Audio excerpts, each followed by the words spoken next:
pada zaman SBY, kemudian gerakan-gerakan radikal muncul di Indonesia. NU bersama warga bangsa lainnya berjuang bagaimana gerakan-gerakan radikal ini bisa diberantas dari Indonesia. Abuya Dimyati berputra Abuya Muhtadi. Abuya Muhtadi berfatwa bahwa gerakan-gerakan radikal semacam HTI, FPI harus dihilangkan dari Indonesia.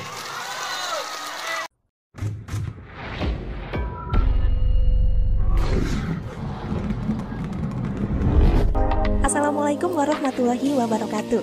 GMNU TV kembali hadir menemani Anda untuk berbagi pengetahuan dan wawasan keislaman. Sebelum menonton lebih jauh, jangan lupa like, komen, dan subscribe dulu untuk mendukung channel ini. Sebelum negara Indonesia ngeh terhadap HTI dan sebagainya, Abuya Muhtadi Dimyati sudah berfatwa terlebih dahulu beberapa tahun yang silam bahwa HTI harus dibubarkan dari Indonesia.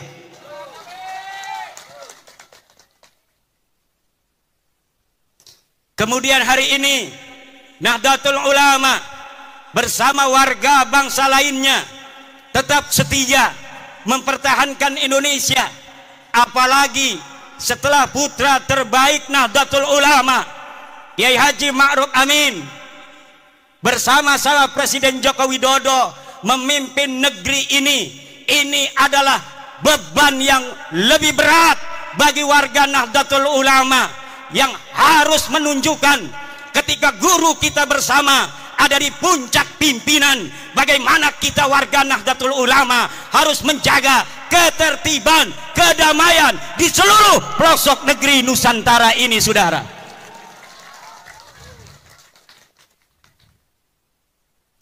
Indonesia ini negeri yang baldatun thayyibatun wa rabbun ghafur. Islam datang dibawa oleh Wali Songo. Islam datang dibawa oleh Wali Songo. Islam datang dibawa oleh Wali Songo. Islam datang dibawa oleh Islam datang dibawa oleh Islam datang dibawa oleh Islam datang, catat, dibawa oleh Wali Songo.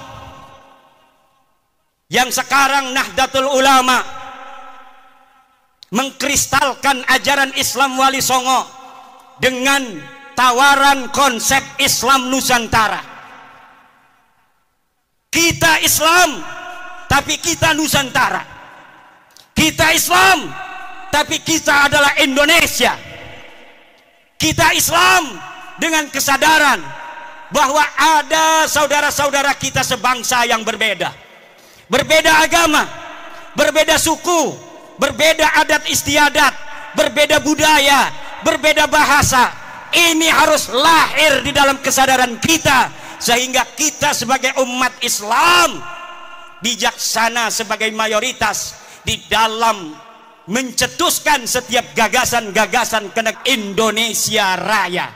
Kita bineka tunggal ika, berbeda-beda tapi satu. Kita ada berbeda dari sisi budaya, tapi walaupun kita berbeda-beda, kita tetap satu jua, yaitu Indo.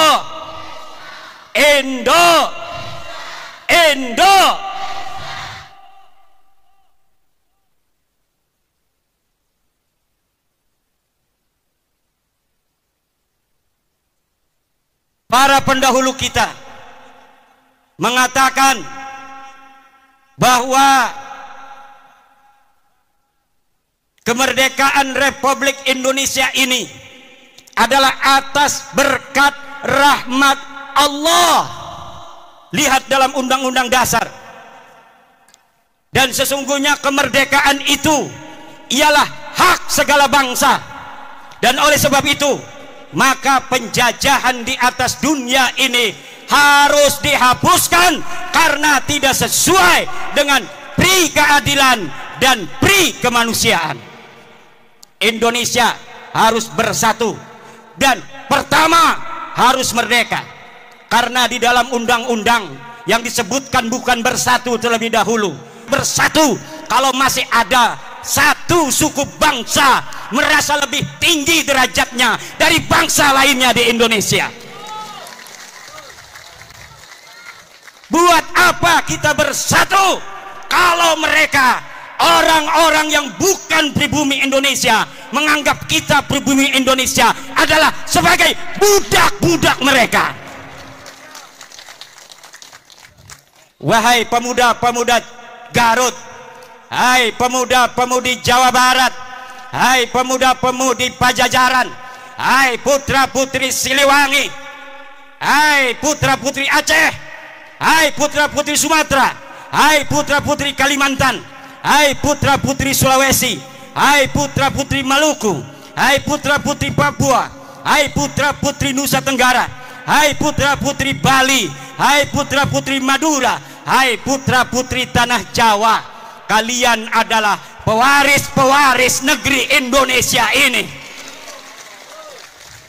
Jangan sampai kalian di negeri kalian sendiri yang direbut dari penjajah dengan darah-darah kakek-kakek kalian sendiri, kemudian negeri ini, kehormatan kalian, kalian gadaikan, kalian jadikan hal yang menghinakan daripada perjuangan kakek-kakek kalian sendiri dengan menjadi budak dari bangsa-bangsa selain kalian.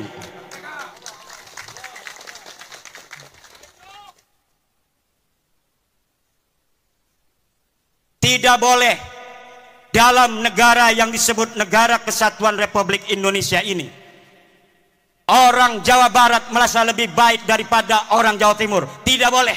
Kita adalah sama.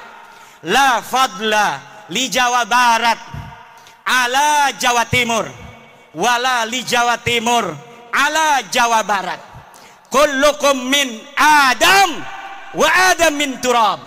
Semua kalian adalah ada darahnya turunan Nabi, yaitu Nabi Adam, dan Adam berasal daripada tanah. Maka kalian dengan yang lainnya adalah sederajat. Yang membedakan kalian dengan yang lainnya hanyalah ilmu pengetahuan kalian. Yang membuat kalian mulia adalah takwa kalian, bukan nasab dan darah kalian.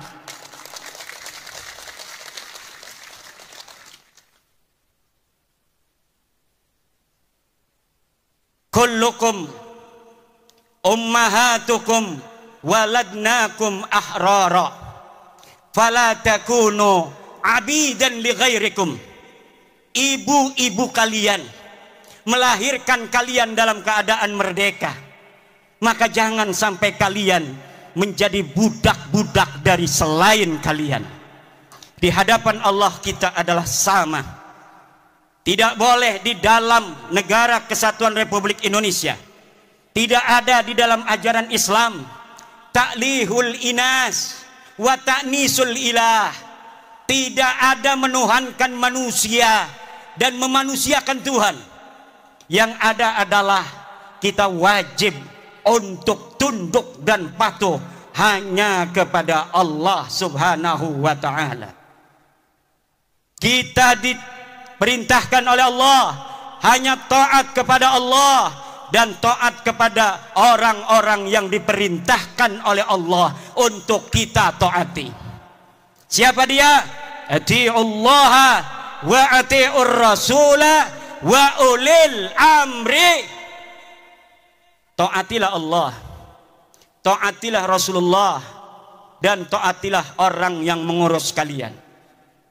Walaupun dia bukan keturunan daripada Raden, kalau dia jadi RT, wajib dia ditaati karena dia adalah ulil amri.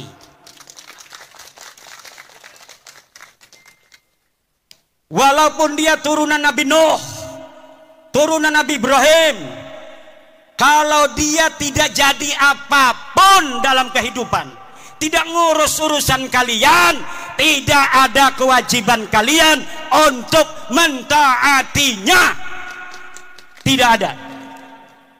Tapi walaupun abdun habasiyun, hamba yang hitam legam, kalau dia memegang urusanmu, dia menjadi ketua RT, ketua RW, dia menjadi lurah, dia menjadi camat, dia menjadi bupati, dia menjadi gubernur, dia menjadi presiden, dia menjadi ketua organisasi, maka dalam lingkup urusan-urusan yang menjadi tanggung jawabnya, kita sebagai rakyatnya, kita sebagai anggotanya wajib untuk mentaati mereka.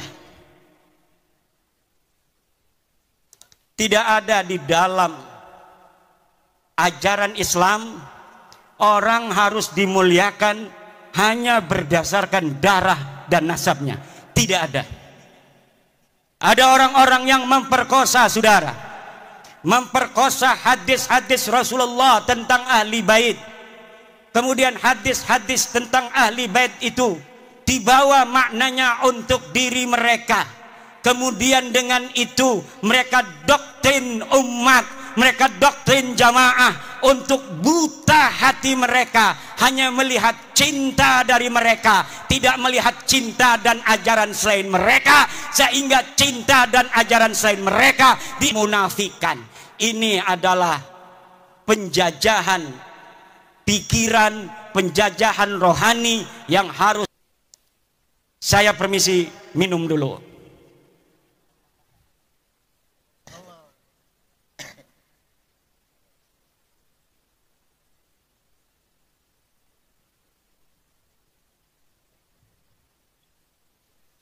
Allah berfirman, walaqad karramna bani Adam, dan sungguh kami telah memuliakan anak Adam. Allah lah yang telah memuliakan kalian, wahai orang Garut, wahai orang Limbangan. Maka jangan hinakan kalian di hadapan siapapun atas nama apapun, kecuali di situ ada perintah Allah Subhanahu wa taala. Kehinaan yang diperbolehkan adalah kehinaan di hadapan orang tua kita. Waqfid janah, harus tawadhu, harus menghinakan diri di hadapan ibu kita, di hadapan ayah kita. Wa man fi ma'nahuma indal ulama wa huwal masyayikh. Kalau dia bukan ibu kalian, kalau dia bukan ayah kalian, kalau dia bukan guru kalian, walaupun katanya dia kiai, walaupun katanya dia ulama, maka tidak ada kewajiban bagi kalian untuk menghormatinya dengan menghinakan orang tua dan guru kalian yang mengajari kalian sendiri. Artinya apabila ta'arud antara menghormati orang tua dengan menghormati ulama itu, maka orang tua harus didahulukan terlebih dahulu. Sekarang ini doktrinnya beda. Kalau engkau mencintai cucunya Rasul, walaupun ibumu sakit, maka engkau harus hadir apabila ada panggilan juang. Kalau ada panggilan jihad. Jihad apa? Negeri kita ini sedang tenang, saudara. Negeri kita ini aman, tentram. Ngedengerin ceramah juga bisa sambil beli cilok. Ngedengerin ceramah juga bisa sambil ngopi, bisa sambil ngerokok. Banser begana begini juga nggak ada apa-apa sebenarnya mah. Pura-pura sibuk. Aman, tentram, betul nggak? Cuma Banser ingin menunjukkan penghormatan pada kiai-kiai saja. Sebenarnya nggak ada apa-apa. Negeri kita ini aminatan mutmainnah, aman dan tentram.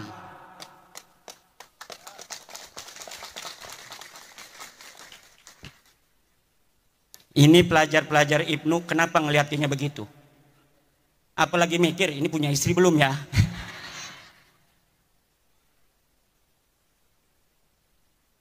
Gampang, saya tinggal ngontek ya Amin.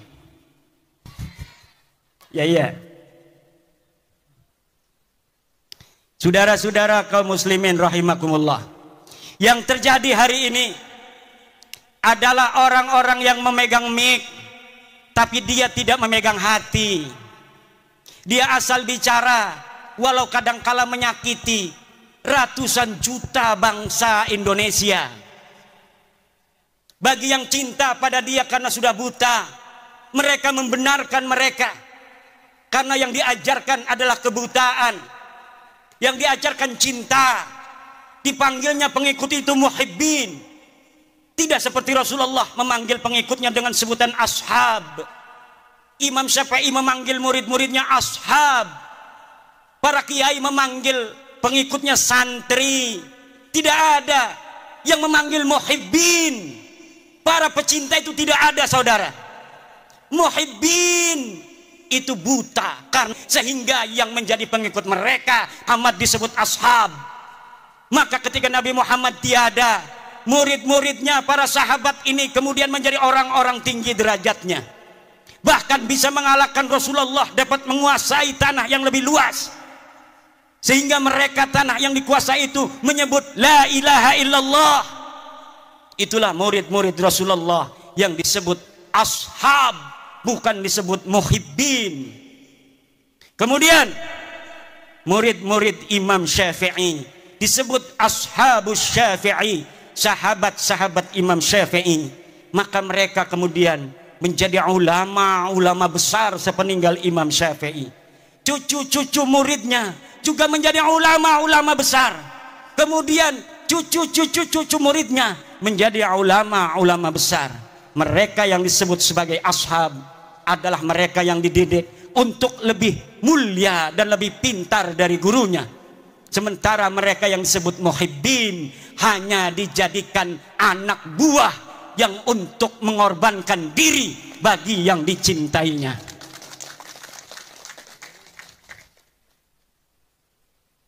Saudara-saudara kaum muslimin rahimakumullah, apalagi mereka yang berceramah di media-media sosial, di hadapan publik, belum pernah riyadhah hati, belum mencapai syarat yang sempurna. Syekh Abdul Qadir Jailani mengatakan, la yambaghi li faqirin ayyatasadda wa yatasaddara li irsadin nas illa in a'tahu Allahu ilmal ulama wa siyasatal muluk wa hikmatal hukama. Tidak segarutnya. Layam bagi itu maknanya tidak segarutnya. Kalau orang Jogja tidak seyogianya. Kalau orang Banten tidak sebantennya. Kalau orang Cigawir layam bagi tidak segawirnya. Li fakirin, untuk seseorang untuk berceramah di hadapan manusia kecuali dia telah diberikan ilmunya para ulama, politiknya para pemerintah, dan hikmahnya para aulia-aulia Allah. Kalau orang telah memiliki tiga, pertama dia adalah ilmu dari para ulama, dia telah pantas berbicara karena sudah banyak ilmunya. Dia sudah ta'lim puluhan tahun di pondok pesantren.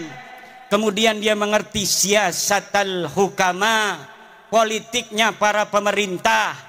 Kadang-kadang politik itu li siyasatin nas, sesuatu yang kelihatannya tidak baik untuk satu kelompok, tetapi hal itu manfaat dan maslahatnya baik untuk masyarakat yang lebih luas. Pemerintah kadang-kadang harus melakukan hal-hal yang demikian. Yang ketiga adalah hikmatul hukama. Dia harus mempunyai hikmahnya para aulia-aulia Allah, kasih sayang dan cinta di hati. Tidak setiap ilmu itu, saudara, bisa untuk diberikan di hadapan publik seperti ini.